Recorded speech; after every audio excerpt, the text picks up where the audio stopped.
מה התוכנית הכוללת? מה המבנה?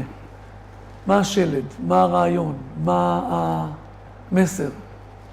המבנה של הסרט הוא על פי מאמר בזוהר. זוהר, ספר שמות, מי שיחפש את זה מדף שביעי בערך עד הדף התשיעי, שם הזוהר מספר מה הולך לקרות למשיח. ומכיוון שנאו, הדמות של המשיח, אז אפשר לעקוב, אם אתה למדת את המאמר בזוהר, אז אתה תראה את כל השלבים שנאו עובר, שזה הסדר שפחות או יותר אנחנו רואים בסרט. עכשיו, בשביל להתמודד עם דבר כזה, אני חושב שזה משהו שהיינו צריכים להבין, או לנסות להבין. יש מאמר בראש השנה, מסכת ראש השנה, ששם אנחנו רואים שיש 5 צורות של בני אדם. זה מתחיל ברשע ורע לו, רשע וטוב לו, בינוני, צדיק ורע לו וצדיק גמור. ונאו עובר את כל, בשלושת הסרטים הוא עובר את כל המדרגות האלה. אמרנו בהתחלה, דיברנו על מורפיוס, אז אמרנו שמורפיוס זה איש אמונה. אז אתה לכל אורך הסרט אתה רואה שכל פעם הוא עומד בניסיון להחזיק במדרגה באמונה יותר גבוהה. אבל אתה לא רואה את מורפיוס עובר מוטציות, כמו שרואים את נאו עושה. למשל, כל הסרט הראשון הוא כמו מן יציאת מצרים של נאו. והיציאת מצרים הזאת של נאו, כשאדם מסתכל על הסרט הזה, אז לכן קל לו מאוד לזהות את עצמו בה. כי כל אחד מאיתנו יש לו איזה צד שהוא שבוי, במצרים, שזה למעשה זה המטריקס, והוא צריך לצאת משם. והגאולה שלו זה היציאה מהמטריקס, בשלב ראשון. כן, וזה כל מה שקורה בעצם בסרט הראשון. זאת אומרת, בסרט הראשון, מההתחלה ועד הסוף שלו, בהתחלה נאו יהיה רשע ורע לו, אבל הצד של רשע ורע לו, אנחנו כמעט ולא רואים. למה? מי זה רשע ורע לו? רשע ורע לו, זאת אומרת, זה מי שנמצא בעולם שלא אכפת לו לאיפה הוא הולך. הוא חווה אותו, בדיוק. הוא חווה את המציאות הזאת כמו שהיא, בלי לנסות לשנות את החיים שלו ולא את עצמו, שום דבר. עבדה בהפקר אני חלק. בדיוק. העבד נוח לו בהפקרות. כן, בדיוק. זה נקרא רשע ורע לו. עכשיו, יש מצב שבאדם מתעורר לעובדה שיכול להיות שיש משהו קורה בעולם הזה. יכול להיות שיש פה איזה משהו שהוא מתרחש, ויכול להיות שזה שייך גם אליי. וזה מתחיל בתחושות עמוקות שקשה מאוד להסביר אותן, ואז לאט לאט שינוי התודעה. בדיוק, זה מה שקורה בהתחלה, כשנאו פוגש את טריניטי, אז היא מספרת לו על זה. I know why you cannot sleep. בדיוק, אתה כל הזמן מחפש אתה מחפש משהו, אתה מחפש את מורפיוס. כן, אז זאת אומרת, מה שיוצא זה שהרשע וטוב לו, זה שעדיין הוא נמצא בשליטה של צד רע במציאות, אבל מה שטוב אצלו זה שהוא מחפש את הדרך החוצה. אז נכון, עדיין פועלים אצלי כל הכוחות הרעים, אבל מה שאני בעצם מזהה את עצמי בו, זה מישהו שמצטער על הנפילות שיש לי, ואני מצטער על זה שאני לא יכול להשתחרר מהמועקה הזאת של חיים בתוך מטריקס משעבד. עכשיו, בשביל להבין את כל 5 מדרגות האלה, יש אולי איזו הקדמה קטנה שצריך לעשות ולהבין מה זה הלב. איך הלב עובד? הלב בבחינה הרוחנית שלו. כן. אז אנחנו יודעים שבלב יש 2 צדדים. יש את הצד הימני, ויש את הצד השמאלי.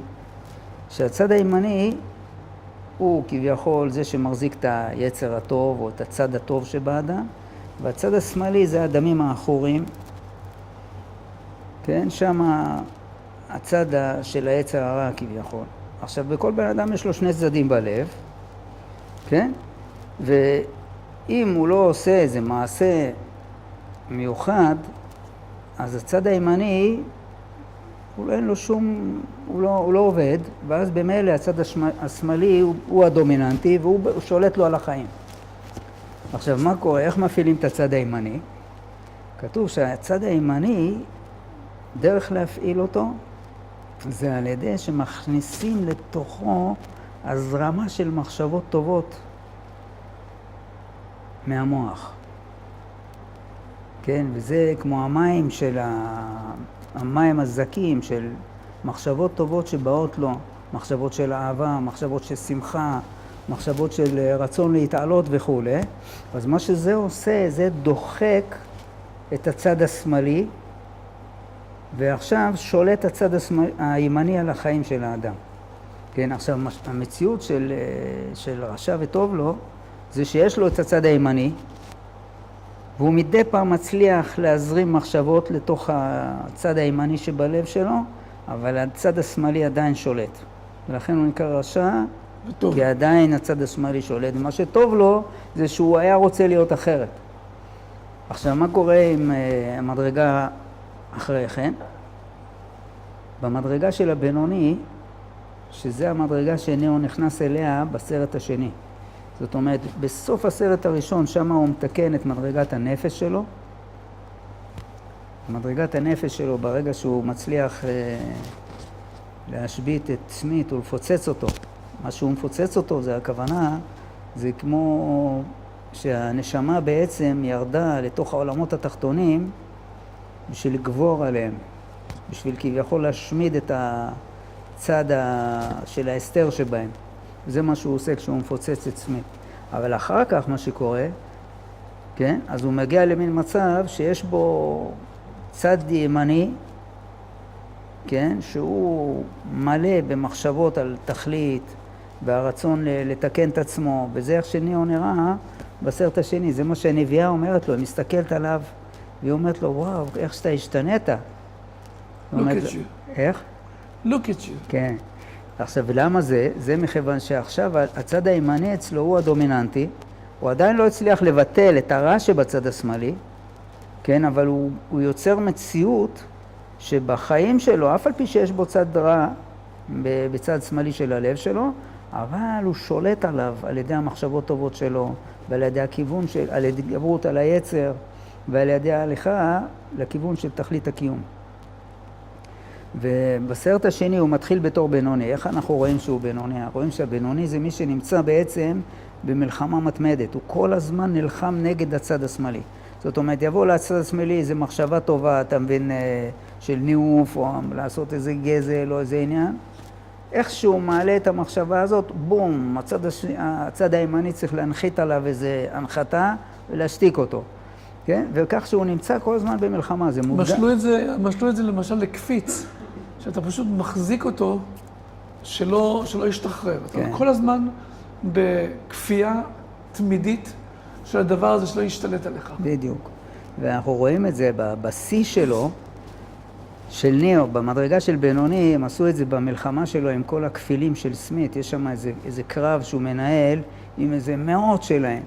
ואתה רואה אותו, איך הוא בועט בזה, נותן לו מכה, יש לו איזה מוט ברזל, הוא מעיף אותו לגובה של איזה 50 מטר באוויר, הוא נוחת, ישר הוא רץ עליו עוד פעם. למה? מכיוון שהלב, הצד השמאלי שבלב עדיין פעיל, אז לכן הוא כל הזמן מתנגד לו. והוא נמצא במצב שהוא כל הזמן צריך לא לתת לו להיכנס לו לחיים, כן? זאת אומרת, לא לתת לו להשתלט עליו, והוא נמצא, זה המלחמה של הבינוני. והמלחמה של הבינוני הזאת היא מלחמה שאם הוא לא יצליח לעצור את הצד השמאלי הזה מכל הזמן להתנפל עליו, אז כך הוא יחיה כל ימיו. כשמגיע למציאות של צדיק ורע לו, אז מה שבעצם הוא עושה, הוא לא מצליח לגמרי להשבית את הצד השמאלי, אבל מה שהוא יכול לעשות לו זה כמו להקפיא אותו, או לקשור אותו חזק מאוד, להכניס אותו לכספת, ואז כשהוא יושב בכספת ואני נעלתי אותו ב5 מנעולים, אז עכשיו אני יכול לעשות מה שאני רוצה. אף על פי שיש לי אותו, אבל הוא לא יפריע לי. זה הצדיק ורע לו, וזה המדרגה שניאו שואף אליה בסוף הסרט השני. כן, כשהוא פוגש את המורוויז'ן, אז המורוויז'ן חושף את הצד של תאוות שיש בו, שעדיין מחזיקות אותו באופן שהוא לא יכול להיות צדיק ורע לו. ומה שאנחנו רואים שהוא צריך את עושה המפתחות, זה בכדי שהעושה המפתחות הוא זה שמסביר את השיטה איך עוברים מבינוני לצדיק ורע לו. כן, זאת אומרת, עושה המפתחות, זאת אומרת, כאילו יש לו איזה מין חוכמה כזאת, שהוא זה שיודע לעשות את זה, ולכן הוא נקרא גולה.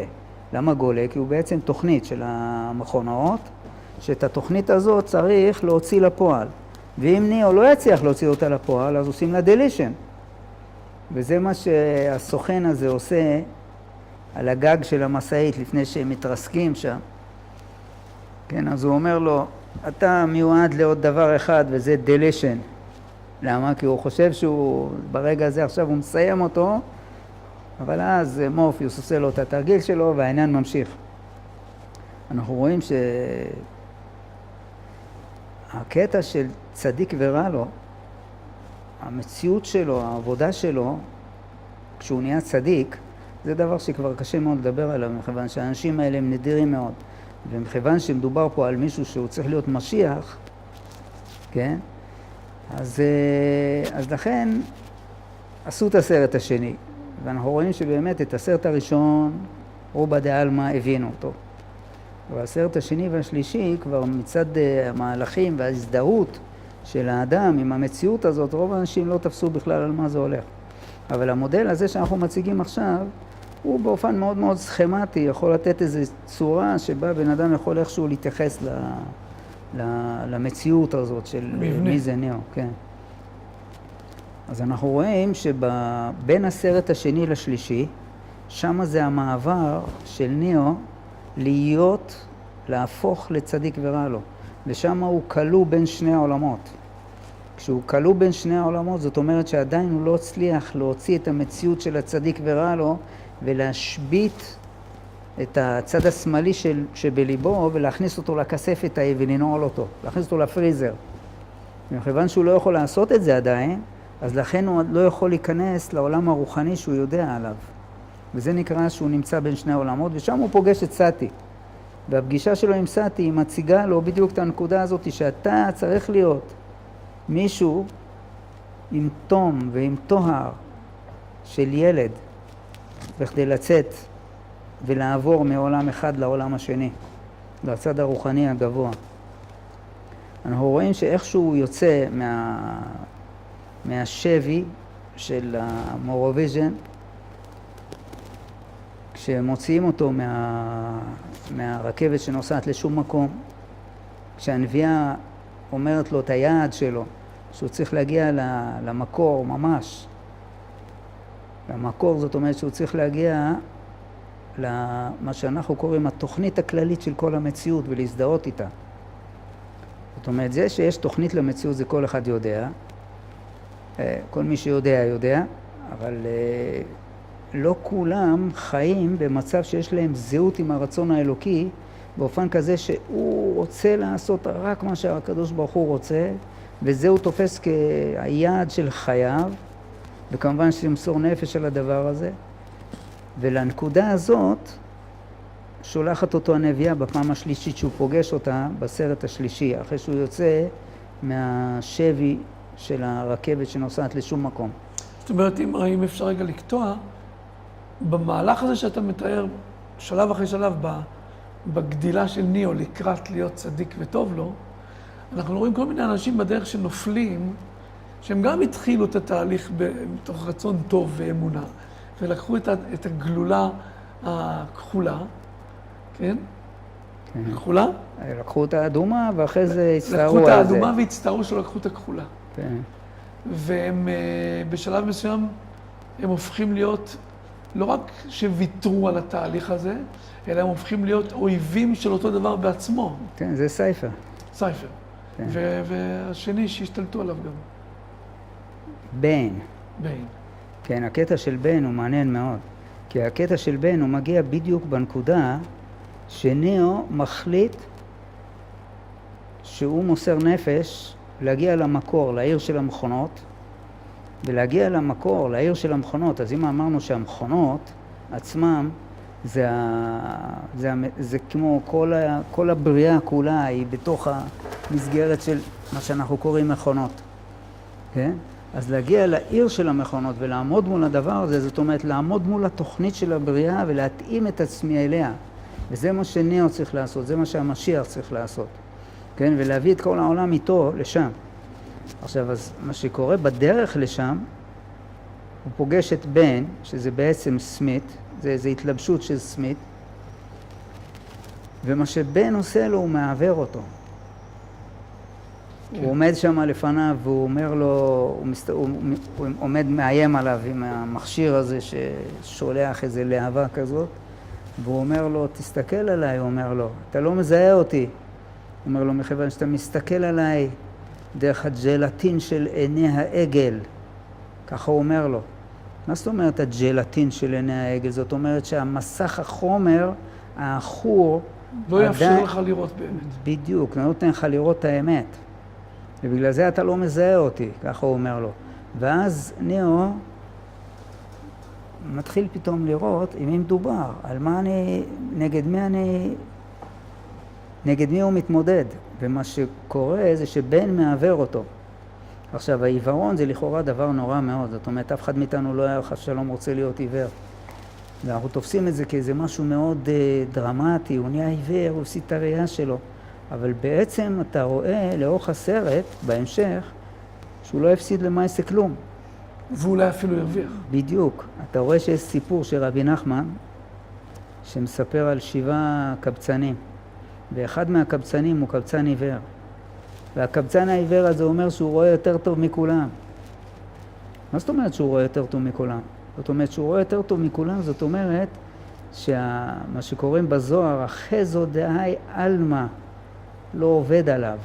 זאת אומרת, מראית העין של הפטה מורגנה, של החומר העכור, של המציאות, לא מעבר אותו, לא משפיע עליו, לא מונע ממנו את התפיסה של השכל שמאחורי הדברים. כשניאו נהיה עיוור, זאת אומרת, הוא מאבד בעצם את הג'לטין של עין הפרה.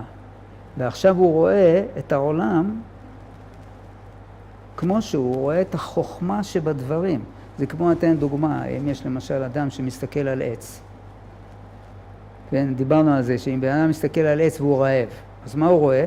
הוא רואה עץ שאפשר יש עליו תפוחים ואפשר לאכול אותם או לסבוע בהם, או עץ שזה פוטנציאל גחלים לעשות מנגל וכדי לעשות על האש. יום העצמאות. כן, משהו כזה.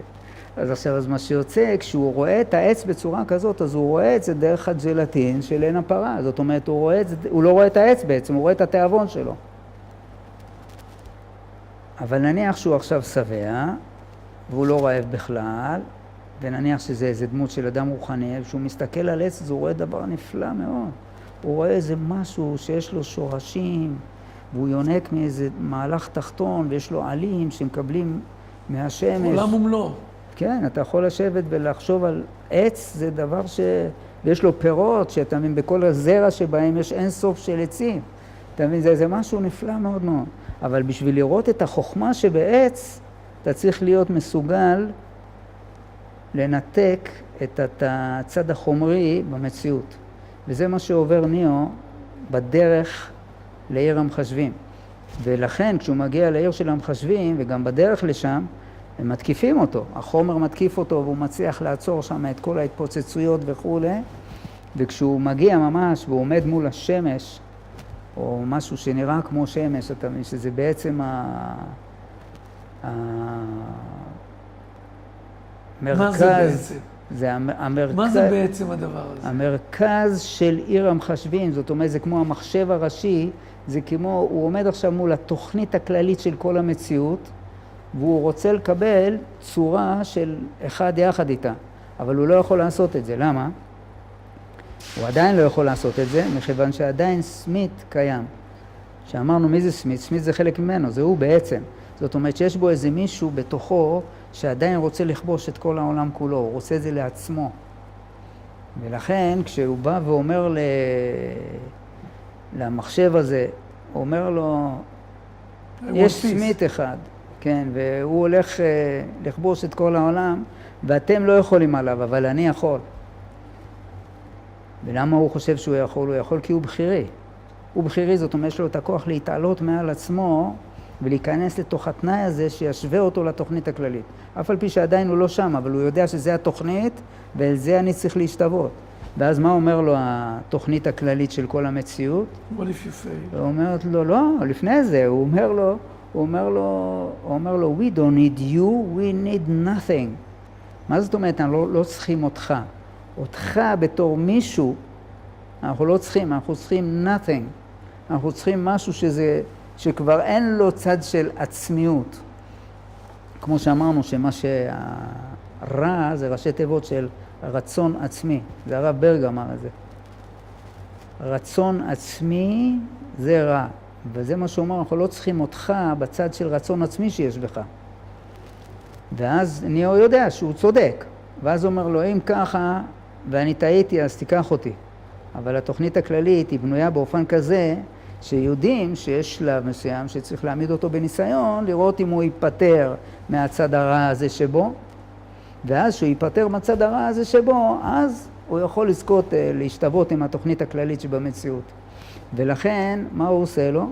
הוא מכניס אותו, התוכנית מכניסה אותו חזרה לתוך המטריקס, להיפגש עם הצד הרע שבו, שיש לו עדיין שליטה עליו, וזה המאבק האחרון עם סמית. ואנחנו רואים שבאמת המאבק האחרון עם סמית הוא מאוד מאוד מעניין. זה כמעט כל המאבק שם זה איזה משהו שהוא נמצא באיזה קרב באוויר. הם כמעט ולא נוגעים בקרקע. עד שהוא תופס אותו והוא מנסה לרסק אותו על הגשמיות. הוא מוריד אותו.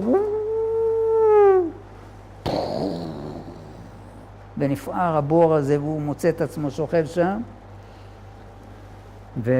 ואז סמית עומד ומסתכל עליו, פה עכשיו נאו הולך לזכות במדרגה הגבוהה ביותר שלו, אבל הוא צריך להיאבק עליה. ומה המאבק שם? המאבק שם זה נגד עמלק. כתוב שעמלק הוא יהיה הראשון שיתקיף את בני ישראל ביציאת מצרים, והוא יהיה אחריתו עד העובד. זאת אומרת, עד הסוף המלחמה תהיה איתו. ואתה רואה, איך אתה רואה את זה שם?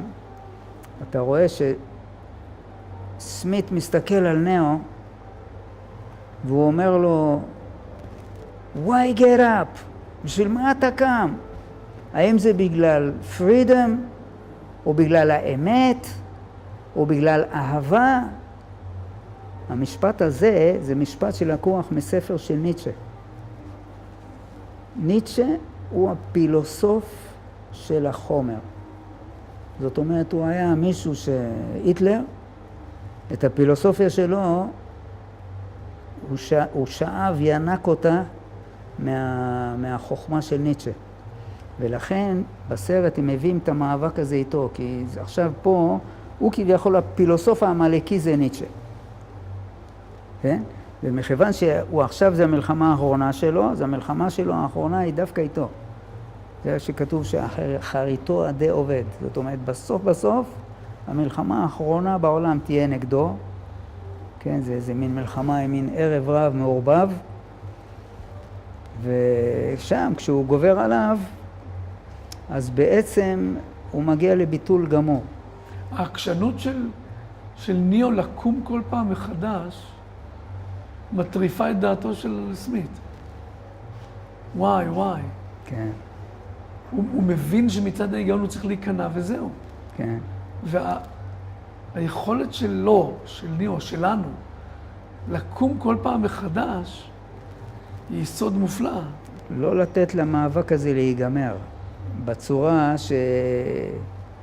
שיש פה עדיין ערבוב ושליטה של רצון עצמי, או רצון של רע, שזה סמית בעצמו. 7 ייפול צדיק וקם. כן, בסוף הוא קם. וכל הנפילות האלה הן מחויבות המציאות. זאת אומרת, כל הנפילות זה כמו שלבים בקימה שלו. זה 7 ייפול, הוא נופל נפילה ועוד נפילה. זאת אומרת, כל פעם הוא מזהה צד אחר נפול במציאות שלו, ואחרי שהוא עובר תהליך שלם, שזה אז שם הוא קם. ושם מסתיים למעשה המאבק איתו, עם סמית. וכמו שאמרנו, אז מה שקורה, ברגע שהוא מסיים את המאבק עם סמית, כן, שנגמר בעצם הצד הזה של רצון עצמי בתוך המציאות. אז נשאר רק השם יתברך. זאת אומרת, אז מתחיל סיפור חדש. וזה השמש שזורחת בסוף הסרט. היום הוא יהיה השם אחד ושמו אחד. כן. מה עושה שם הנביאה בסוף? שוכבת, נטע? הנביאה זה דבר מעניין מאוד. אתה רואה שהנביאה היא זאת שמגלמת או מכניסה את התנאי של האחדות ושל האהבה. היא זאת שמעמידה את ניאו בתנאי שהוא צריך לעמוד בו. ניאו הוא זה שצריך לעמוד בתנאי של הנביאה, ומי שהוא מתמודד נגדו זה סמית. זאת אומרת שניאו, הנביאה וסמית זה בעצם אותה מציאות. שהנביאה היא התנאי, ניאו זה שעומד בתנאי, וסמית הוא זה שניאו צריך לגבור עליו. אז בעצם יוצא שסמית הוא המשרת של הנביאה. הוא כמו משמש שלה. אז אתה רואה בסוף הסרט, כשסמית מתפוצץ או עובד מן העולם, אז מי שנשאר שוכבת שם, אז היא נשארת הנביאה. מכיוון שכשהוא הלך, אז התנאי התקיים. ובגלל זה גם הנביאה היא זאת שנשארת בסוף הסרט. היא נשארת בסוף הסרט, מכיוון שהיא זאת שהתקיימה. זה העניין שלה. זאת אומרת, כל התנאי של להתאחד עם הרצון האלוקי וללכת אליו, זה היא, וזה מה שנשאר בסוף, כשהוא מקוים. למה, יש מישהו שאל אותי, אמר לי, למה היה צריך לקחת משם את ניאו? מה אי אפשר היה לעשות איזה happy ending? להשאיר את ניאו ושהוא יתחתן באחרית הימים עם טריניטי ויהיה להם ילדים טובים, והוא יהיה סבא וסבתא והם ילכו ביחד לעולם הבא. למה לא עשו את זה? כיוון שזה מה שהוא שאל, אז יש לי עוד שתי שאלות לשאול, אולי ביחד. כן. בתור יהודי, הקדוש ברוך הוא לא מוזכר אפילו פעם אחת. וזה מכוון. כן. אין הזכרה של בורא עולם, קוראים לזה האור הגדול, לא יודע, אבל אין שם שום לכאורה התייחסות לדבר המוחלט. ודבר שלישי, היוצרים של הסרט הזה התייחסו כמעט לכל חלקי האנשים פה בעולם הזה. מכושים, דרך הודים ודרך סינים ויפנים ולבנים, חוץ מיהודים. כן. וגם זה לא מקרה. אז אתה רוצה לענות או אתה רוצה שאני אשתדל? לא, אני חושב שלפעמים השאלה היא הרבה יותר חזקה מהתשובה. ולפעמים דווקא להשאיר את התמיהה באוויר, זה התשובה בעצמה. לא, אני לא יודע אם צריך להשאיר את התמיהה באוויר. לכאורה, אני לא בטוח שהתשובה שהיא נכונה. אבל אנחנו אמרנו שכל המטריקס זה בעצם סוס טרויאני. מה זאת אומרת סוס טרויאני? זאת אומרת, אתה רוצה לספר את הסיפור של המשיח בעולם. אתה רוצה לספר שיש משיח. לאיפה אתה תכניס את זה? לפאבים? איך תכניס את זה לפאבים? זהו, זה בדיוק העניין. אז אתה רוצה לכבוש את טרויה, אז אתה צריך להכניס לשם איזה מין סוס, שזה לא מה שהם חושבים. אני חושב שהכיוון שאתה מתרץ הוא כיוון אמיתי. אבל יכול להיות זה תירוץ פרקטי אמיתי, ודאי, אתה לא יכול לקרוא לתינוק בשמו, כי אז בעצם יאשימו אותך במיסיונריות, על מה אתה מדבר? כן, בדיוק. זאת אומרת, אז מה שיוצא זה מאוד מעניין שדווקא בתוך הסיום של השיחה הזאת, שלכאורה זה סיום של כל הסשן שאנחנו עושים יחד, יש עכשיו מוזיקה בחוץ, כן. ואני מניח ששומעים את זה, זה פשוט מדהים, זה פשוט סיום פשוט לא יאומן למהלך הזה. זאת אומרת, הנה המטריקס בחוץ רוקד, ואני חייב לספר לך סיפור. חבר. אני יצאתי החוצה לקנות לי משהו לאכול. ראיתי מסגר פה בפינת הרחוב. ואז הוא ראה אותי, רבנו, השם ישמע אותך, רבנו. תברך אותי, והתחיל, אז התקרבתי אליו. ואז הוא התחיל לומר לי דברי תורה, שאני אומר לך לא שמעתי מימיי. כיפה לא הייתה לו על הראש. גימטראות והסברים ושי עולמות ומשיח ומה עושה, זה אדם הראשון וחטא אדם הראשון, והכל הוא אמר לי. ואני עומד משתומם. וישב שם מישהו במרחק של 10 מטר ממנו על הספה, זחוח. הוא, המסגר, כולו מפוחם, אבל העיניים שלו דלוקות.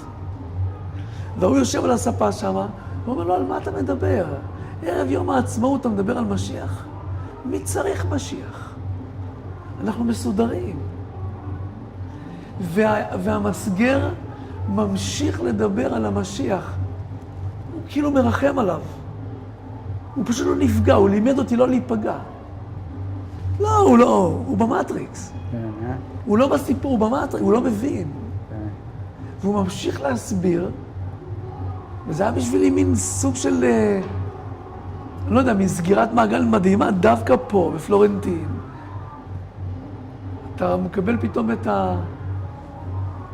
מהמוזיקה המטורפת שאנחנו שומעים עכשיו, שהיא די יפה, אני חייב לומר. ג'אז לא רע בכלל. ואני רוצה לסיים, אני חושב שיש תקווה. אני חושב שיש תקווה ענקית. כן, אתה מאמין, כמו הנביאה. אני מאמין באמונה שלמה שכל אדם יש לו את ה-DNA הפנימי להבין שהוא במטריקס, ויש לו את הכוחות לצאת משם. אני מאמין באמונה שלמה.